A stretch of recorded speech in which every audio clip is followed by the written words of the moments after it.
First of all, I'd say starting a business is not for everyone. I'd say number one is have a high pain threshold. There's a friend of mine who's got a good saying, which is that starting a company is like eating glass and staring into the abyss. Okay, that's generally what happens. Because when you first start a company, there's lots of optimism and things are great. So happiness at first is high.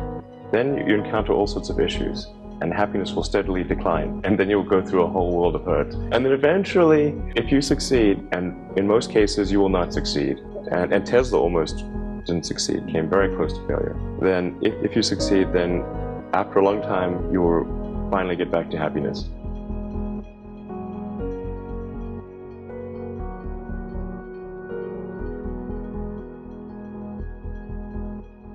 Really liking what you do, whatever area that you get into, given that even if you're the best, there's always a chance of failure. Successful entrepreneurs probably come in all sizes, shapes, and flavors.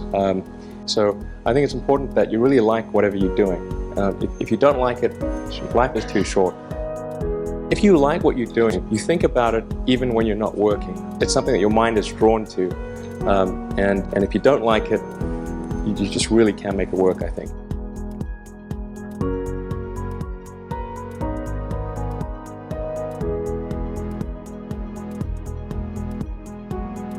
Number three, I'd say, is constantly seek criticism. A well thought out critique of whatever you're doing is as valuable as gold. And you should seek that from everyone you can, but particularly your friends. Usually your friends know what's wrong, but they don't want to tell you because they don't want to hurt you. So they'll say, oh, I want to encourage my friend, so I'm not going to tell him what I think is wrong with this product. It doesn't mean your friends are right, but very often they are right. And you at least want to listen very carefully to what they say. And to everyone, if you're looking for, basically, you should take the approach that you're wrong. That you, the entrepreneur, are wrong. Your goal is to be less wrong.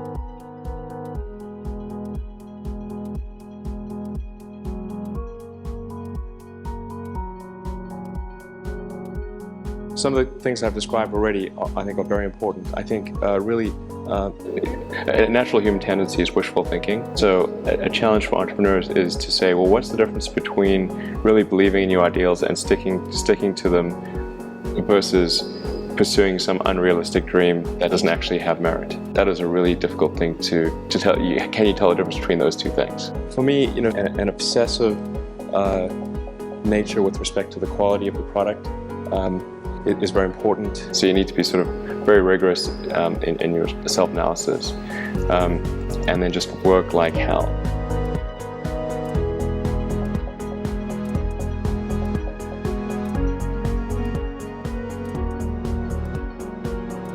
And then the final thing is to sort of don't just follow the trend. So you may have heard me say that it's good to think in terms of the physics approach of first principles, which is, rather than reasoning by analogy, you boil things down to the most fundamental truths you can imagine, and you reason up from there. And this is a good way to figure out if something really makes sense, or if it's just what everybody else is doing. It's hard to think that way. You can't think that way about everything. It takes a lot of effort. But if you're trying to do something new, it's the best way to think. And that framework was developed by physicists to figure out counterintuitive things like quantum mechanics. So it's really a powerful method.